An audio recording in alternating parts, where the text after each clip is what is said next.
Alors bienvenue à toutes et à tous dans un nouvel épisode des tutos de Simple Comme Live. Comme d'habitude maintenant, en début de vidéo, j'en profite pour vous rappeler que sur mon site www.simplecomelive.fr, vous pouvez y retrouver la formation que j'ai faite sur les bases du logiciel Ableton. J'ai mis en place un essai gratuit pour que vous puissiez vous faire une idée avant de passer à un éventuel achat. Quant à nous cette semaine, on va parler d'une technique qui s'appelle le Random Pan et je vous en parle juste après le générique.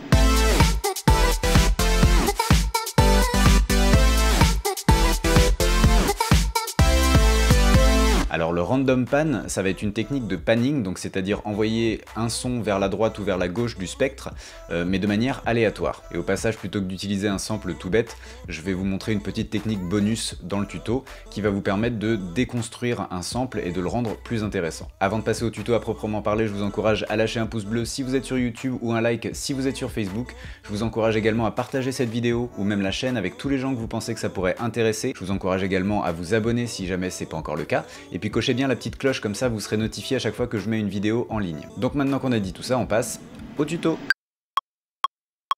Alors comme je vous l'expliquais, en fait on va voir deux techniques en une.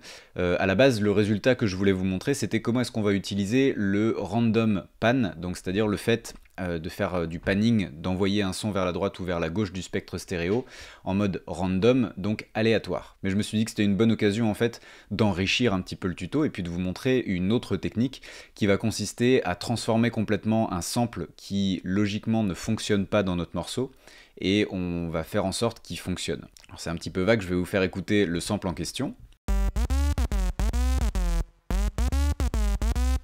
Donc voilà le sample. Vous remarquerez que mon sample, je l'ai mis à l'intérieur d'un sampler pour pouvoir le jouer en MIDI, et vous comprendrez après pourquoi est-ce que c'est important. Et donc quand je le joue, ce sample, avec un kick, vous allez voir que ça ne fonctionne pas du tout.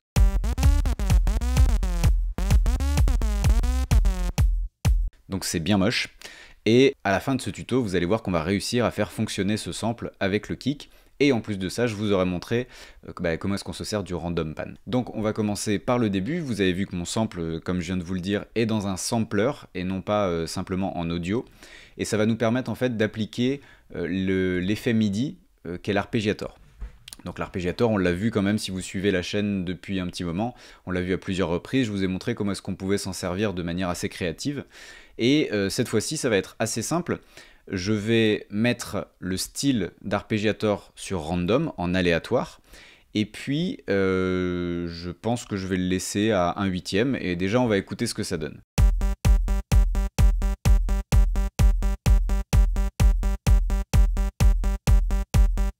Donc là on a quelque chose de très basique. On va lui donner un petit peu plus de consistance en augmentant en fait le paramètre steps. Ça va nous permettre de rajouter des étapes.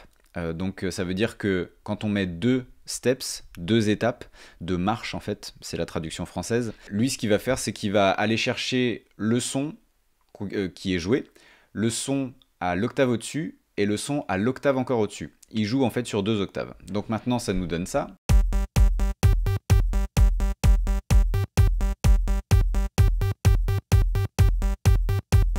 Donc c'est rigolo, mais pour que ça ait vraiment du sens avec le random pan, du coup je vais accélérer le paramètre rate. On va se retrouver maintenant avec ceci.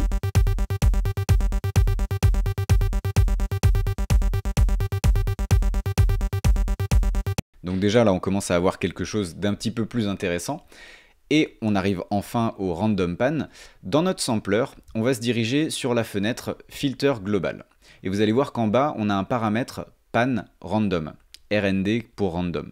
On va simplement le pousser à 100%. Après, vous pourrez faire des tests avec d'autres valeurs, hein, mais là, c'est vraiment pour vous montrer en fait l'effet que ça va avoir.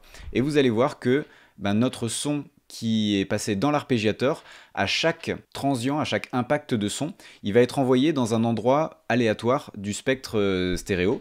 Et du coup, ça va nous donner une impression que le son se balade tout autour de nous, surtout si vous l'écoutez au casque. Et là, ça devient vachement intéressant.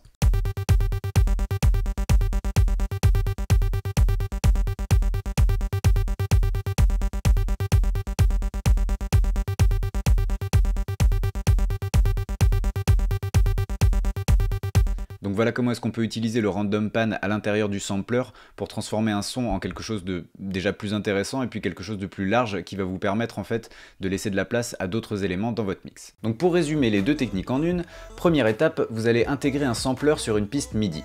Deuxième étape, vous allez y intégrer votre sample. Troisième étape, si vous voulez le déconstruire et le modifier, vous allez y ajouter un arpégiator et vous allez appliquer les réglages qu'on a vus ensemble. Quatrième étape, vous allez aller dans la fenêtre Filter global de votre sampler. Et cinquième étape, vous allez régler le paramètre pan random sur 100% ou la valeur de votre choix. Donc voilà, comme d'habitude, j'espère que cette vidéo vous aura plu, j'espère qu'elle vous aura été utile. Si vous avez la moindre question, n'hésitez pas à la poser en commentaire. Si vous avez des envies pour un futur sujet, pareil, en commentaire. Moi j'en profite une dernière fois pour vous rappeler que sur mon site www.simplecomlive.fr, vous pouvez soit réserver des heures de cours particuliers avec moi, soit vous intéresser à la formation que j'ai faite sur les bases du logiciel Ableton. Moi il me reste plus qu'à vous souhaiter une très bonne semaine et à vous dire à dimanche prochain pour un nouvel épisode. Allez, ciao ciao!